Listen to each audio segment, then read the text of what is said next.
Assalamualaikum teman-teman online semuanya. Pernah nggak dengar istilah you are what you eat? Yang kalau kata warga plus 62 nih ya, kamu adalah apa yang kamu makan. Adalah kalimat yang berasal dari abad ke-19 yang masih super relevan sama masa sekarang. Artinya, setiap apa yang kamu konsumsi akan mempengaruhi kamu, baik secara fisik maupun secara mental. Hah? Emangnya makanan bisa mempengaruhi mental? Iya, bisa banget. Contoh paling sederhana adalah slogan dari salah satu brand. You are not you when you're hungry. Kamu bukan dirimu kalau lagi lapar. Ngaku deh, siapa di sini yang kalau lagi lapar langsung deh mode senggol gigitnya aktif? Iya, kamu. Gak apa-apa deh, gak usah ngaku. Aku udah tahu kok. Nah, deep dive, di Islam sendiri diatur dengan sangat jelas apa yang bisa dan boleh dikonsumsi, yaitu halal. Dan ini tuh gak sesederhana no pork no lard aja, tapi apakah bahannya halal dan apakah proses pembuatannya serta mendapatkannya juga halal. Nah loh, sebuah bahan bisa dikategorikan halal kalau dia memenuhi beberapa checkbox. Gak bisa salah satunya aja. Contohnya nih ya, daging sapi dan kambing. Secara bahan mereka halal kan, tapi dalam prosesnya bisa jadi haram. Misalnya tidak disembelih dengan bismillah, atau dalam proses pengolahannya ternyata dia dicampurkan dengan bahan haram seperti alkohol dan lain-lain. Atau secara bahan dan proses dia sudah halal, tapi cara memperolehnya itu yang haram. Let's say korupsi, etc.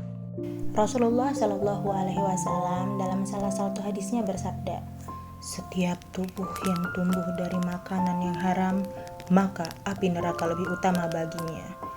Ngeri ya guys ya.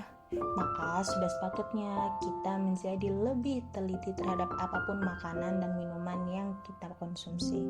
Lebih jauh lagi, ketika berbicara tentang halal, Allah menyandingkannya dalam beberapa ayat dengan kata lain, yaitu thayyib.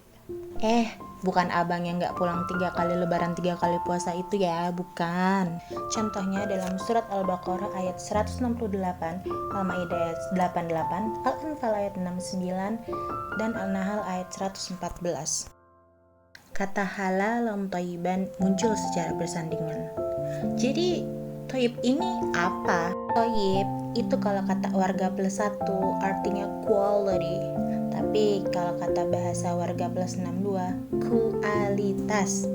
Kita diperintahkan oleh Allah Subhanahu wa Ta'ala bukan hanya makan makanan yang halal, tapi juga berkualitas. Apa? Balik lagi ke kalimat yang di awal, you are what you eat. Contoh makan makanan yang mengandung artificial MSG alias micin, itu halal kan ya? Tapi emang kalau dikonsumsi terus menerus dalam jumlah banyak dan setiap hari bakalan bikin kita makin sehat. Atau contoh lain deh, tuh minuman manis-manis kekinian, halal kan ya? Tapi kalau dikonsumsi setiap hari, emang bakalan tetap bikin sehat? Yang ada assalamualaikum rumah sakit juga lama-lama. Tapi kok kesannya tiap ngomongin kualitas itu berasa kayak ngomongin barang branded ya? Tenang, kan kesannya sahaja.